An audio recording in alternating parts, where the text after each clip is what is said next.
Ce n'est pas une surprise que Téhéran utilise ses établissements universitaires pour développer son programme militaire balistique. Chanil disait, si les universités, cette université est sous sanction, ce n'est pas pour rien.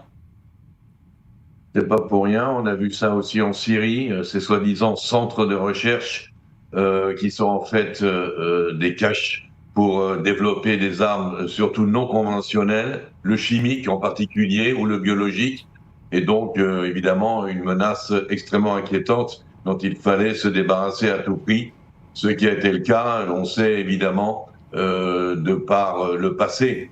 Même, comme je l'ai dit, en Syrie ou avec les factions terroristes palestiniennes, que nos ennemis préconisent de cacher leurs actions dangereuses, illégales, de crimes de guerre dans des hôpitaux, des universités, des mosquées et j'en passe. C'est une signature, évidemment, de ces fanatiques. L'Iran menace de s'en prendre en représailles aux universités américaines du Moyen-Orient. Est-ce que c'est une menace à prendre au sérieux ? Oui, de la part des Iraniens, on peut tout prendre au sérieux. Ils sont complètement fanatiques, j'allais dire complètement cinglés, et je ne me retiens pas.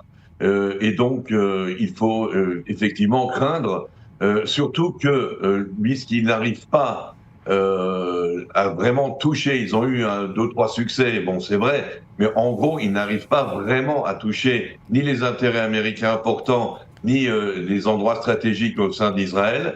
Leur frustration va faire qu'ils vont se diriger vers des cibles plus molles, plus faciles, aussi et surtout à l'étranger, avec des attentats. Ça a toujours été le cas parce que durant des années et des années d'échecs du terrorisme iranien contre Israël, à la fin, ils se sont toujours rabattus sur des cibles plus faciles. Et donc, ça va être le cas cette fois-ci.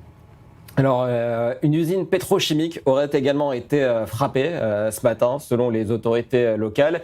Est-ce qu'on en sait plus sur cette frappe et quel est l'objectif ? C'est asphyxier le régime islamique alors que des journalistes affirment que ce soir, l'Iran exporte autant, si ce n'est plus, de pétrole qu'à la même période l'an dernier.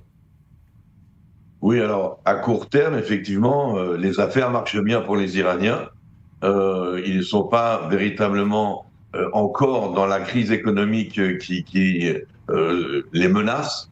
Les destructions des aciéries et des industries pétrochimiques importantes vont avoir un effet à plus moyen et long terme sur l'économie iranienne. Et là, il y a un affaiblissement sûr du régime et les caisses vont se vider. Alors c'est juste là maintenant qu'avec le pétrole, les Iraniens arrivent encore à surnager, dirons-nous. Il y a quand même un marasme économique énorme, on le sait, en Iran, hein, des problèmes d'électricité, d'eau potable, même de carburant.